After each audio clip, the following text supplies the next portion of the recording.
Kale nyongero kwaniriza musawa yaffe eyokubiri eya program the Springboard. Esawa eyokubiri tuba tukwata nsonga ku nsonga era musawa eno tuli ba mukisa okubeera n'emikwano gyaffe aba ministry evunanyizibwa ku by'obusuubuzi amakolero n'obwegassi. Ono nga si mulala ye munywanyi wange Mr. Johnson. Sebo Mr. Johnson nkwaniriza ku KTV era buuza ku balabi baffe n'oluvannyuma ate tweyongere. Mbalamusizza mwenna abali eyabatulaba nga mbakulisa ekiro nkimanyi nti ekisa kya Mukama kyongera okutulungamya tusobole okutandika emirimu gyaffe obulungi. Neyanziza okunkyaza wano olwaleero. Amiina. Tuli mu kaseera nga tulaba emisolo emipya giintroducingiddwa ku basuubuzi oba ku bintu ebyenjawulo era gavumenti egenda kuyingira parliament eyanjeeyoko ku tteeka n'ebirala. So olwaleero tugenda kutunuulira butya abasuubuzi baffe balina okufuna okumanyisibwa naddala mu kutambuza emirimu gyabwe kubanga twetaaga abamatching balemeka ababuka byate emisolo gizebirire wabula babeerenga n'obukugu buli obw'eŋŋanga buli ekijja business zisobola okutambula. Awo no bwe tugenda otandika okutambulira kyemmanyiri tuli otwetikidde era ndowooza twandyagadde kutandikira kumanya ku biki ebirina okusomesebwa era baani abalina okusomesebwa. Neyanziza nnyo wenjagala okutandikira ku nsonga eyo wetuli eggwanga lino ligenze ne liteekako omulamwa oba okwolesebwa nti lina okukulaakulana emirundi 10 wetwakitandikidde yabadde emyaka 15 naye kati esigadde emyaka 14 ogumu guwedde. Kati eggwanga lyo bwe lyagala kukulaakulana emirundi 10 emyaka 15 kitegeeza gwe nga kinnoomu alina bizinesi eyo olina naawe kula emirundi 10 mu myaka 15 kitegeeza okutuuka 240 olina okubanga okuze emirundi 10 okuva wooli kati kuva wooli. So bizinesi yeeyo woogirabira erina okubanga yakuze kubanga gavumenti yonga gavumenti terina weetandikira okukulaakulana nga gwe muntu wa bulijja akola bizinesi nga tokulaakulanya. Kati n'ekyo tukisanze nti abantu engeri gye bakolamu bizinesi yaabwe naye erina okukyuka etuukirane n'okutambula okwo okunaatutuusa mu kulaakulana emirundi 10 ekyo. Kati ekyo kiri kitya nti abantu balina okutandika bizinesi zibeere zitandike ate zibeere nga zitegeerekeka. Si kusigala nga olina ka bizinesi kali awo mu lubalaza nti kanaakulira awo nedda. Olina okulaba nti bwe ntandise bizinesi eno egenze n'engiwandiisa mu gavumenti bwe ngiwandiisizza ebyekola ebiwandiiko byayo mbiwandiise ntya okuvaawo ate ebyessente zaayo nina engeri gye mbirungamiza bulungi. Kati abantu baagala okusomesebwa okwo kwonna basomesebwe mu engeri gye batandika bizinesi, basomesebwe engeri gye bazitandika okuziwandiisa, basomesebwe engeri gye baddukanya ebyessente zaawo, basomesebwe n'ebyemisolo. Ate munnange ogenda kisanga nti abantu abasinga bagenda ne bagamba nti gavumenti enoonya bunoonya musolo gye bali naye ate gavumenti nayo eyina emitendera gy'eteekako bw'oba wagigoberedde oluusi waliwo emisolo gy'oyinza okusanga nga tosasudde ng'ogigoberedde ng'ennaku zino balanga tax waiver. Waliwo tax waiver bw'ogendako nti bagikuggyeko tax waiver kitegeeza nti wali olina okusasula omusolo engassi byonna ebyo. Kati ne bakugamba engassi eno tugenda gikuggyako naye ate abasinga tebamanyi ngeri gye bagenda kikola ate basigadde nga batudde kubanga tebasomesedde. Obudde bugenda kuggwaayo era mu gw'omukaaga biggwaako URA ebadde eranga obudde bugenda kuggwaayo ate osange nti omusolo n'engassi byonna nga olina obisasula. Naye ate bwe wandibadde osomeseddwa ngeri gy'owandiika ebitabo byo wandibiwandiise bulungi n'ogenda n'ofayiringa na returns kati n'okufilinga returns nakyo kyakusomesa eyo omuntu akimanye nti n'okufilinga returns mu URSB n'okufilinga returns mu URA kubanga URSB yeraga nti kampani yange ekyaliyo bwetuuka ekiseera nga tolaga nti kwoli batuuka ne bakugjamu ate ono w'omusolo ye olina okumulaga kati omanyi mu bayibuli yagamba nti bw'okola amagoba osasule emisolo si bwe kiri bw'oba tokoze toli suppose kusasula naye ate n'eggwanga bwetyo bwe liri naye kati ye eggwanga kyerikwagaza nti gwolage nti kituufu bizinesi nagikola naye amagoba ge najjamu zezina siringi 5 bwe mba nfunye 5 bino sisaana kuba nga nkola ki nga mpa omusolo naye ate bw'oba tokimulaze mbuwandiike ya eteeka limuwa ebbeetu erimukkiriza okugamba osasule omusolo gwaba akubalidde ekyo abantu tebakimanyi ebintu ebirala byetaaga okusomesa biri bwe biti omuntu wa bulijjo alina bizinesi bweru eyo alowooza nti ekizibu kye sente ate abamu tugenze kisanga nti oluusi tezibeera sente zibeera enzirukanya ya sente nga kyekizibu kati bo n'obagamba gavumenti etaddeko ki esente mu bifo byenjawulo development bank covid recovery fund agriculture commercial fund mu pride housing finance parish development model emyoga grow ezo zonna zikoze eki kweziri naye kati ekiri wakati awo sente zino kweziri wano abamu bagenda ne balaba engeri gy'okuzifuna ekizibu kyabwe nekibe enkozesa abamu ebiwandiiko byetaagisa okuzifuna niba nga tebasobola obiwandiika bulungi kubanga ogenda mu banka wa banka n'akubuuza bizinesi eno ogitwalawa in other words bagala obeere ng'olina business plan kati business plan nga tokoze eki toyina omulala ne bakubuuza ogiddukanya otya governance yaako enzirukanya yakyo eri etya oyesanga nga nayo tosobola gikola ki kugiteekako kuginyonyola bulungi nibagamba twandiyagadde strategic plan kati gwoba oyagala kusomesebwa enkola ya business plan na strategic plan osobola okufuna ki ate abamu bagenda ku street ne bajjayo abaana ne batandika obakolera ki business plan business plan eyo esigala ya consultant kubanga gwe togiriimu oli yatudde n'akuwandiikira ekintu oli agaba ssente n'akirabanga kirungi naye gwe mu kukiddukanya amagezi akakiddukanya nga togayina kubanga tewafuddeyo kutegeera oli yawandiisa sente ne bazijjayo kati abamu bagenze ne bazijjayo ebirowoozo byabwe ne babeera ne risk appetite eya waggulu agamba ndabye muganda mutabani wa gundi ku kyalo wano e Butambala azimbye ennyumba nnungi eyakabi ye bwayewoze biliyoni y'essente kugijja wali n'akwata 5 n'azimba ennyumba n'abitwala eyakabi ku kyalo e Butambala ey'ebitaano eyo yatadde e Butambala tegenda kuleeta wadde 10 si ya rentu kubanga ate jjukira ali Kampala wakolera bizinesi mu kikuubo kati sente ziri jjukira eno bizinesi y'omu kikuubo ejja kusasula sente ziri ziwatadde mu nnyumba era ey'e Butambala si kibi okuzimba mu kyalo kubanga kirungi nnyo buli omu kubeera ne waava do it in a way nga tokozesezza sente zino ezigenda okuteekako omuguwa mu biki mu nsingo ogenda kulaba abantu buli lwakuna na lwakutaano osoma mawulire n'olabamu abantu abalanga amayumba abantu abamu balina amayumba mu mawulire omwo kizibu kyabwe sente zimu baziteekamu omulala nakwata sente nazijjawa nazitwala nakola hoteri simbi kugikola naye ogikozesezza sente ki amateeka gaazo ag'okuzizaayo gali gatya olina okukitegeera nti mwena yewola sente zino zirina olunaku lwentaddeko omukono interest amagoba gatandise okubala kati bwe gatandise okubala nze nina okola ntya kulaba nti bizinesi eri gyentaddemu sente evaamu esente zigenda sasula ki loan eyo ebyo byonna byakusomesa olaba tetugenda kukulaakulana emirundi 10 nga tetukulakulanyiza ebintu ebifuluma bweru w'eggwanga exports ezirimu ebintu bya mirundi 2 ekimu abamu n'abeetegese okugenda emitendera egibayitamu okutwala ebintu bweru tebakoze eki waliwo ekyokulabira kabaganda baffe waliwo obudde ebintu bibadde bigenda South Sudan wano mbunzi naye omwana kubanga awulidde nti waliwo batwala watermelon n'ente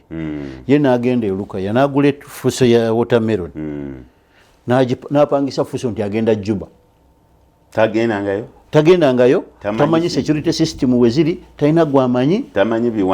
talina biwandiiko kibyamanyi bwatuuka ku booda okutuuka Juba agenda kutuuka Elegu ne bamugamba fine exports teziriko misolo nga bulina ebipapula kyebikukkiriza wano owa agriculture bino ebintu bye yabitunuddemu n'agenda naye esanga nti waliwo security eriawo okuva ku booda okutuuka Juba kati awo nayisanga nga oluusi afiiriddwa jukira watermelon tezigenda kumala wiiki zituuka ne zivunda kati abantu kutegeera egyo intelligence system ey'okumanya akatale gyendaga n'okeetegekera n'ebiwandiiko byeneetaagisa okutuukayo byonna ebyo omuntu asaana akola ki kubanga abimanyi bimunyonyolwe kati ekintu ekyokubiri kikwatagana n'ekirala kyetuludde nga twogerako nnyo kyetuyita buy Uganda build Uganda bubu eyo mu kugikulaakulanya obuzibu obumu bwe tusanze nti ogenda mu supermarket n'otambula line namba ng'ebintu bya Uganda tokola ki tolabako ate nga ministry twali twogedde n'abantu abo nti bateekeko percentage ey'ebintu ebya Uganda mu shelves ezo tebaagaana naye kati obuzibu bwe tufuna bwe buliwa nti ebintu byaffe bye tukyakola ebimu tebinatuuka ku mutindo oguteekebwa mu shelve eyo olaba supermarkets abantu zebagulamu ab'amaanyi Carrefour Capital Shoppers ezo supermarkets zowulira ezomanyi abantu zebandigenzeemu omuntu bwakugamba njagala nyanya zetulima omwana agenda nazijja wali ebusunju ng'aleese zonna katogo ngeri yazijje mu musiri n'aziteeka mu box ogenda zituusa ku wa supermarket nga tagenda zikola ki kuzigula ne tugenda tukoze ebyokunywa kankiyite ekyokunywa abateekaniza beverage ennaku zino byafuuka mulondo bikibi n'amunanansi kati omunanansi ogwo n'omulondo gwokola gyoli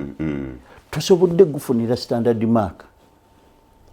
noku emitendera kubanga bwe tuba tugenda kuwa standard mark tutunuulira emitendera gy'oyiseemu kukola ekintu na biki ebiri mu kintu ekyo n'engeri gy'okisabise okimanyi bulungi nti ensibambi eddi byamutere kati eyo kyeŋŋamba nti okusomesa kuno omuntu kwayagala kuli about certification of products tusobole okwongera ebintu byaffe ku katale obungi bwabyo so ebintu ebyo bye tutunuulira nti emitendera egyo gyonna engeri gyenkuyisizaamu bizinesi etandike ebyessente ebintu byaffe byetukola byokka tubitambulize wamu era nga tulina obitambuliza wamu kati ani era ministry eyina nteekateeka ki okulaba nga abasuubuzi baffe n'abamakolero kuba ogenze n'oyogera ku byokunywa Mityana y'emu ku bitundu ebisinga okuintroducinga ebyokunywa ebipya ani alina okubasomesa era okusoma bakusanzeewa neyanziza bwana moderator okusomesa kuno gavumenti ebadde ensaala ennyo mu kusomesa ku bintu bino ku mitendera egy'enjawulo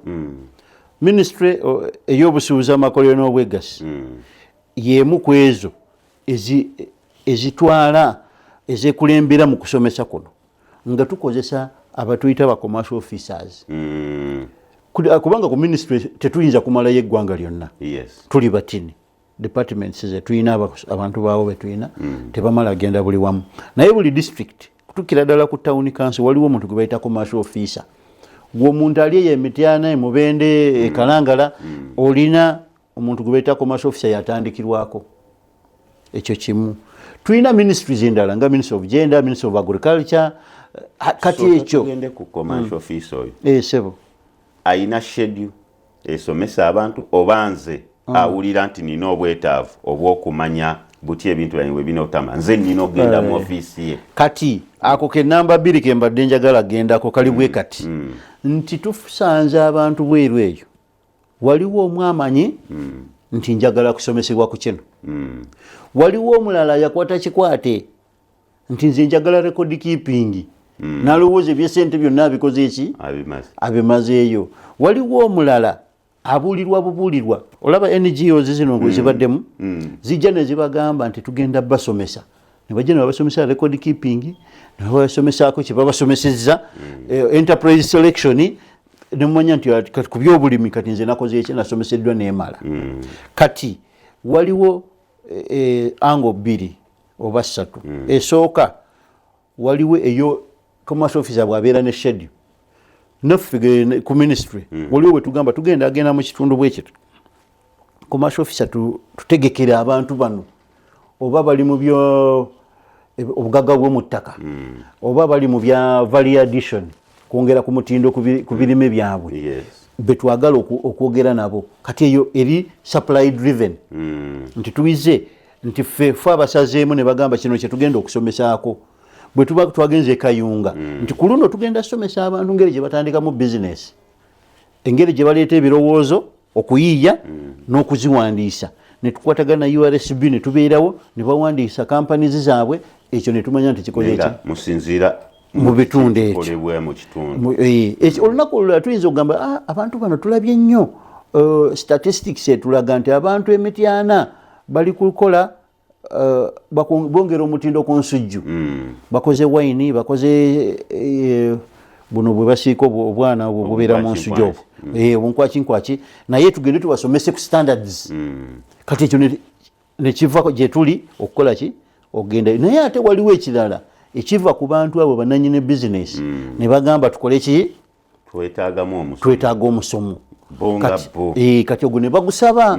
kuva ku district oba ku ministry ne tugubawa. Naye ate waliwo abamu abeesobolamu akantu ne bakwata abantu abalala. Kati awo ye namba B eyaako, kubanga tulabye wano ku demand obwetaavu bw'okusomesa kwebuli. Naye kati okusomesa kuvuddewa. Tugaye waliwo pate ya government, waliwo omuntu wa bulijjo bw'asomesa bwanoonya okusomesebwa mu bantu abalala bonna. Ate challenge gye tufunye awo nti buli omu akoze certificate ya business, certificate ya agriculture, afuuka consultant. Nowa degree, nowa masters, nowa PhD, bonna bali mu katale. Kati ffe kye twagala okukola kati saawa zino nga ministry tukunze bonna abo buli omu agamba ndi mu kusomesa ebya bizinesi zino okutumbulwa mu mitendera gye egy'enjawulo. Oba gw'osomesa bano bya bugagga bwa mu ttaka, bano balimi, bano bizinesi zino endala za bulijjo, nse nsomesa ku bitabu, bano nsomesa ku standards, bonna abo nsomesa ku export, bonna twagadde bajje wamu, kubanga oluusi obeera gwe ng'olina ky'omanyi tomanyi muno nta akoze eki. Olaba NGOs zino development partners betulina mu ggwanga oluusi bagenda n'akuwa omulimu gwe, kubanga tomanyi omulala waali omulimu gwetaagisaamu skill endala gwe gy'otayina.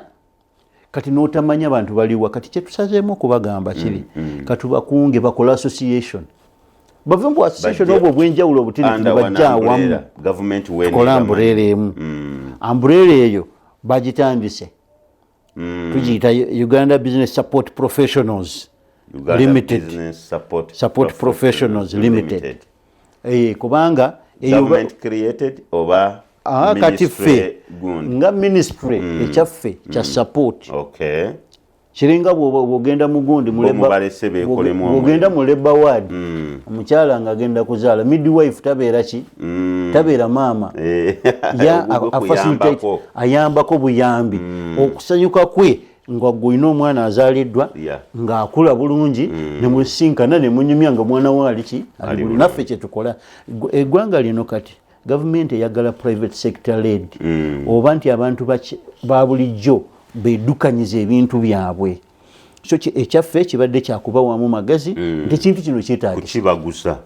Tukibaguzizza ne bakitandika. Ekyo kye tugenda okulonkinga oba okugoberera kutandikako olwokuna, kubanga abamu batandise dda, abamu batandise okwewandiisa. Twagala okukiguza n'abalala ababadde tebanakimanya. Kati olwokuna ye launch. Tugenda kulonkinga bintu bibiri. Ekisooka kye kibiina ekyo ekijja okutabagana abo bonna. Enkya bwe tuba twagala obbasomesa oba nga tulina twagala kuyisaamu mu bo tukibawe. bwabanga waliwo capacity building oba okuba kugusa kwonna okubongeramu obukugu nakyo tukole eki tukikole kuyita mugundi tetujja kunoonya kinoomu omwomu ekyokusatu abantu bano abanoonya ssente babeera mu masities gano Kampala Mbale Mbarara so twandyagadde okulaba engeri gye banaabeerako no mu cities ne mu districts endala ezikoze eki ez'eggwanga kati olwokuna ekirala ekitugenda okulonkinga kiri emitendera gye batambuliramu kubanga buli omu ali bwere eyo waliwo ayasoma mu 6 omulala nasoma mu 7 omulala mu 1990 abalala bavudde mu ssomero kati bye bamanyi byanjawulo babisoma kati waliwo nga professional emu gye tuyita eyebabazi by'ebitabo mu 8 basomesanga engeri ndala ba auditors n'ababazi b'ebitabo n'abawandiisi b'ebitabo accounts engeri gye baba nga baziraga zanjawulo nnyo ffe we twasomeranga leja nga mwina leja nga mwina buti accounts naye kati ennaku zino buti account tebukyakola buli kaseera obukugu bw'aba accountants bubeera nga buluŋŋamya abantu kati ebyo byonna twagadde standards zino za mirundi ebiri National Bureau of Standards eziyisizza emu eruŋŋamya ngeri gy'oddukanya ekitongole kyo nga gwe omusomesa gwagenda somesa abalala ekikyo kiyimiridde kitya eyokubiri ebintu by'osomesa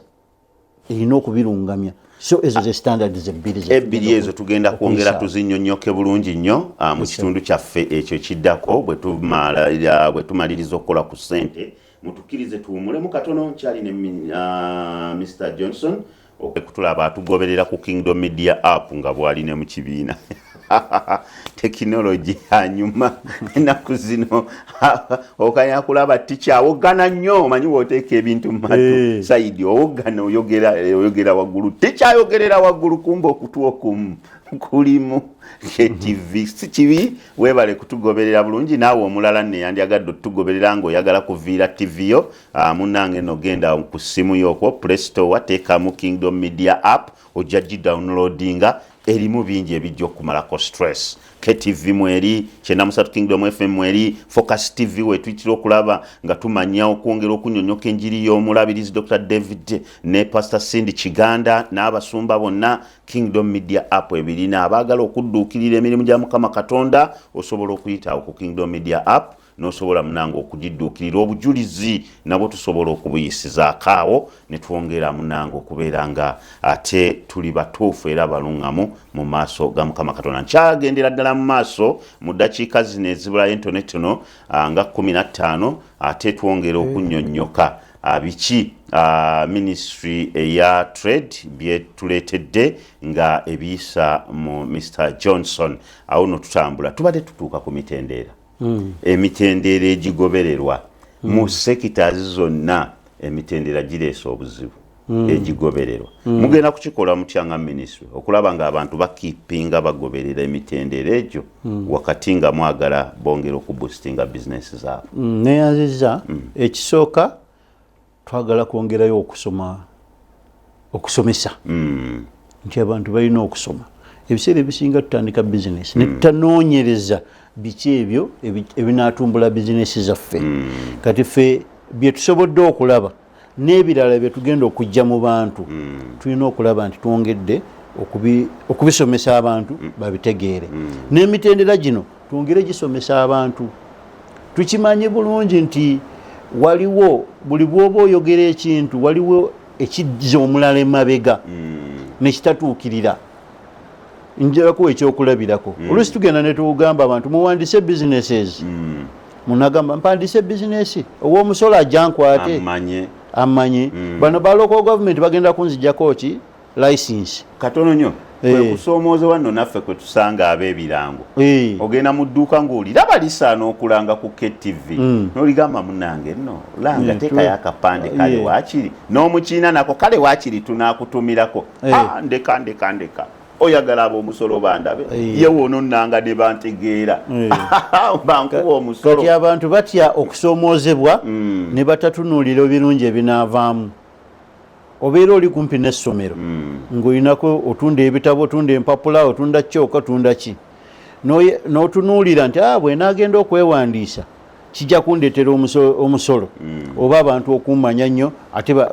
bajje kunsaba essente naye n'oyerabira nti essomero eryo ly'oli kumpi nalyo olunaku lwe lyagala empapula terigenda kugula ku muntu yenna nti kubanga gwina empapula kumpi bagenda kulanga bagambe olina kampani empandiise ebitabo byo obiwandiika bulungi olina resiiti z'otuwa nyinkya bwe banajja nga batunoonyerezaako ebintu bye tuguze banaasobola okunoonya balina bwe basobola okulaba kati eyo chansi ey'okubeera mu procurement system ey'ebitongole ne gavumenti oba ogikoze eki ogirese bw'obeera ng'olina oyagala ku ssente nayogedde ku bintu bya ssente wali mu kusooka ng'oyagala kwewola ssente maye ssente zoyewoze nga kampuni tezifaanagana nga zewoze kinoomu zibeera za njawulo kati bo bajja kwagala kampuni ng'empandiise oyawule bizinesi naawe ng'omuntu naye ojja kwesanga nga tokoze eki tokikoze kati ebyo byonna abantu twogala basaba baleme kutunuulira emukugira oba okusoomoozebwa okulimu mukola ebintu bino bo bakole ki basobole okutereeza bizinesi bamanyi nti njitwalawa kubanga waliwo batandika bizinesi nga njagala abantu bawaka bafuniremu ekyokulya eyo si gye bizinesi gye twogerako eyo yetunulira lubuto lw'abantu bo webanga bafunye sukaali bafunye amajaani wootali eyo tekirina buzibu naye twagala kutunulira omuntu oli anaakulaakulana emirundi 10 myaka 14 egisigadde kitegeeza gwe kino mbu onaakula n'ofuna ssente bizinesi eno erina okuba nga eyeeyongera kitegeeza olina ogikulaakulanya mu mpandiisa yaayo essente ze zikozesa marketing system yayo ebintu byayo bitunze otya naye ebyo byonna nga bikyali awo nakugala twagala kusomesa naye gavumenti etandiseeko ne process ezanguyiza omuntu wa bulijjo ekimu ku ekyo kiri ki tugambye abantu abamu atasobola kukola kinoomu beera mu kibiina ky'obwegassi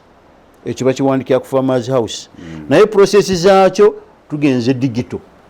ebimu bwemala okwewandiisa waliwo okukola returns ebintu ebimu nga bakola ki babiteeka ku mutimbagano kati ku URSB kampuni endala weziwandiisiza kyo kiri mu process kyatandika dda process y'okuwandiisa osobola genda ku intaneti n'osobola okwewandiisa bw'oba oyagala kufilinga returns n'oyewandiisa kati ekyo kikendeezeemu abantu ogamba ngenda kutambula nvudde Bukolooto ntuuse ntya e Kampala ngenda kutyayo naye bw'agenda mu katawuni akali kumpi awo omwana n'amugendera ku kompyuta ne bakola eki ne bawandiisa kampuni ye bwe bamala ogiwandiisa basobola kukola returns ekyo kiri awo kati gavumenti kyova nagala ekirala nti twagala kukuŋŋaanya abantu abo abanaaweereza support kubanga tumanyi nti obukugu tebuliiyo mu byalo eyo obumala naye abayambako abantu abayambako babe nga bayamba mu kintu ekiteredde kwe kubateeka mu ambuleere twagala tubateeke mu ambuleere emu kubanga abamu wabaddeyo abalala nabo ababba abantu baffe ogenda n'osanga ekibiina okukiwandiisa ku Farmers House nga kya mitwalo nga 5 naye oli n'amugamba njagala miliyoni era ebimu n'agimulyako wenyini we mbadde njagala ntuuke okugambe nti oba obukwakkulizo nabwo butuleetedde okuleeta bano bakyala kimpadde kubeeramu wakati awo masanyalaze gyebiri abantu bagabba nnyo ate nga basasula be basasula olwomusi batwala sente zezimu omuntu ze yandibadde awaayo omwezi then ne tudda mu bana aba number plates number plate omuntu agigula emitwalo 7 naye nga ya mitwalo 15 replacement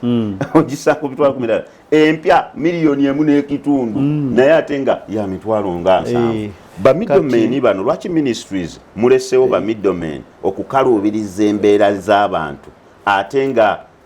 nammwe mulina obusobozi obutuuka ku ground neyanziza olaba kyenkugambye okugenda kukozesa ebyakalimagezi kalimagezi eyo ejja kuleeta transparency oba obwerufu omanye nti sente zange zino zenteeka wali mu banka ziri mitwalo 15 n'olwekyo omuntu gwowa 8 gwoba okimanyi omuwadde ekinaana naye kituufu resiiti gyagenda okupa ya 15 ono ku masanyalaze oli omuwadde 20 akukwatire mu mita naye sitiira yagenda kusigala ng'osasula ki ku ssimu ezigenzeeko zonyine ezijja ziri mitwalo giri endala nga si zino z'omuntu wadde wabbali bw'oba ogenda kufuna standards mark ku National Bureau of Standards ogenda ku system n'olaba nti kintu kino bakikyajinga emitwalo 3 yono lwaki aŋŋamba emu 2 so ebyo aba ministries ebireese ministries zigezaako okuleeta kukozesa akalimagezi kuleetamu obwerufu obwo naye abantu abamu basigaddeyo tebagala kugoberera biki bye babagambye okola. Nze nafuna passport yange nga nkozesezza simu nagenda bugenzi wali kugipiikingayo naye nga nkozesezza wano buli kimu kikozesezza bwamu ate ekyandeetera obikola eyaŋŋamba okunkolera express yansaba emitwalo 6 neŋŋamba nenteekamuko ku mutimbagano ngendulaba empa process ne gundi ejimpad ngenze mu sentina ekintu nga kigwedde emitwalo 25 osasudde 25 ate gundi yo nogera n'okifuna mu mbangu naye ate ye yabadde akugambye leeta ki enkaaga kati ekyo kyo tukirwanyisa nga ebintu ebyo bijja obiteeka ku mutimbagano oleete tekinologi abantu twongera basomesa bakitegeere in fact n'okusomesa okwo nako twagala kuzza mu digital ku mitimbagano omuntu aleme gamba ate nze nagenda ntya ku business school oba natambula ntya agenda wano okuyiga kino bw'aba ina ekitini kyayagala okuyiga ekyebiri kyawaayo mu workshop wakiri agula data wa ttaano wano nasobola okijja ki ebyo byonna byekijjiramu naye okusomozebwa okwo njagala kugamba nti kituufu nti abantu abamu buli omu ayagala waayitirawo tolaba nga tugamba omuntu ayiye bizinesi kati waliwo ayiya mu kulyamu aba bizinesi kubanga akimanyi muyize ekintu kino kyetaagisa kati ye naye yesimbamu wakati awo nayagala abeere joint wakati wo naki yagenda okugamba nti omanyi kompyuta ezo oluusi tezikola mangu nze ngenda kwogerera n'omuntu akwapuruvingira erinnya ku URSB ate nga kituufu kiri naye agenda ku kompyuta atandike kukola ki okuyiya nabali baliwe bakyapuruvingira nawe wagenda okukola ki okukikuweereza naye nabanga akulidde zabwereere so gavumenti bweba ekola ekyo ensonga lwaki tugenda nitwongerako policies endala waliwo policies ez'enjawulo ezinaalungamya ebintu ebyemitendera ey'enjawulo nga bwe bitambula ekintu ekirala tuyina olaba kati nga amasannyalaze goyogerako bw'oba okola value addition ogw'amasannyalaze bw'oba oyogedde nabo alina amasannyalaze go yeetaaga kulaninga factory yo ne ssente zewandisasudde ku ekyo za njawulo naye kati abamu tukola njala kubanga tukoze eki gundi yaŋŋambye tuyite wano gwe n'okola ki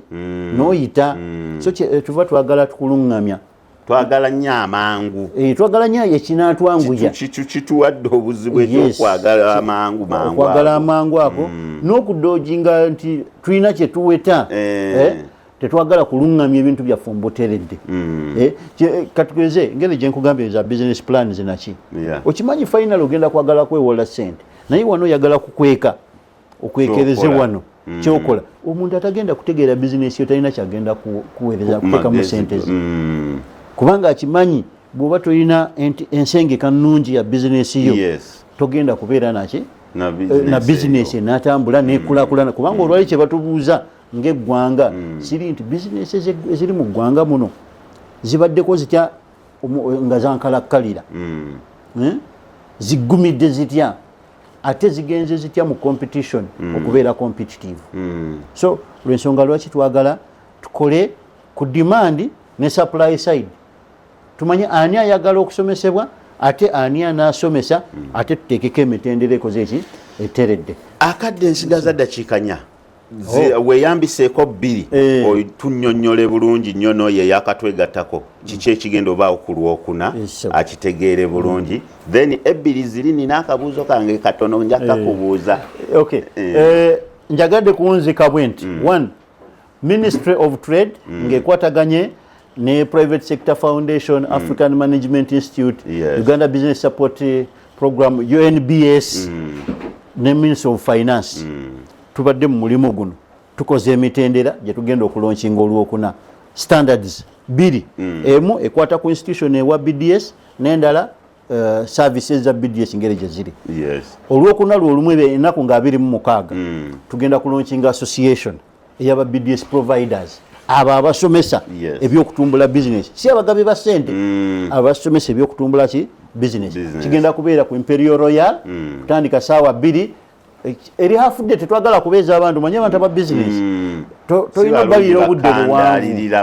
tebalina obudde buwanvu nnyo so nga 26 lujja kubeera olwokuna weekend sawa 2 ku Imperial Royal tujja kulaunchinga ebyo ebintu ebibiri ng'ekigendererwa kyokulaba nti abantu ba bulijjo abamu tujja kuteekako ne system ziri online kubanga si buli omu agenda sobola kubeera e Kampala tujja kusobola obatuukirira Ministry of Trade ng'ekitaddeko omutwe akasembayo ka question buli bubiri naye onsonyiwa obbukuleetera naye oyambadde eddiba lya ministry ekisooka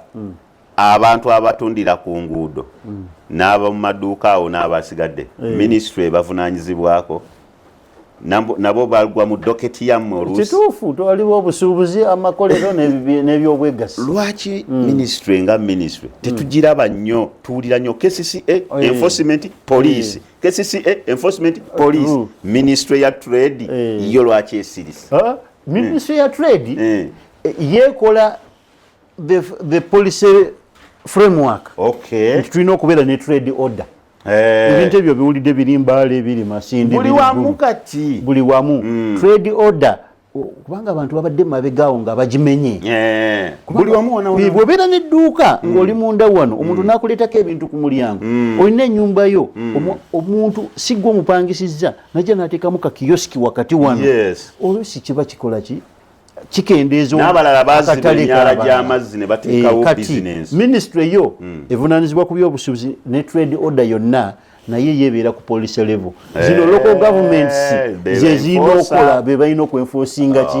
ebyo byonna gavumenti mwawaddeyo abasuubuzi bammwe babatwalaganye nga abasuubuzi twandyagadde bagoberera emitendera kyeva ngambye twagala twongere obubasomesa okumanya engeri gye bagoberera emitendera basiibula abalabi baffe nga bwe mbasiibula njagala basaba nti twongere okuyiga n'okunoonyereza engeri bizinesi zaffe ze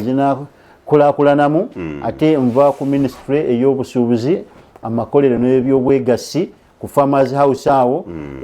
ebitongole byaffe ebirala byonna bw'oba obyetaaze wojja ne tusobola okuddamu ebyetaagisa okusindika ku local government abeerayo commercial officer ku mitendera yonna gy'oli. Commercial officer ono kitegeeza alina obukugu bwonna obuhandolinga abaagala okumanya ku bitabo abaagala okumanya ku by'omu ttaka mwamulonda nga ye alina obukugu kati oyo yandibadde alina obukugu obwo bwonna naye ate engeri gyemumanyi oyinza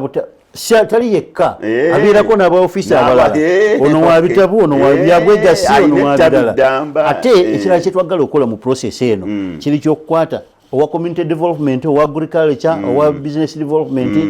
commercial office ono nga ye mukugu kakiiko aka kali ku district ne engineer abeeremu wabula oluusi tugenda mu byuma bya kasooli kati abo bonna bwe tubagatta ne tukola akakiiko ako kajja tuyamba okusenserawo okunyikiza wansi n'okunyweza bizinesi zino buli emu kusinziira ku kiki kyeyeetaaga. Kale tubasaba mutuyambe mugoberere ebiragiro bya ministry ya trade naddala mwe ba CDO ne ba commercial officers ku mitendera egyo egya waggulu bizinesi zitambule. Mbadde Kitunzi kateeka tugende mu banafu aba Zion Pashwas Prayer Mountain nyongera okujjukiza lunch hour ne Apostle Francis Austin wano ku ssaawa 6 toyina kubeera ngo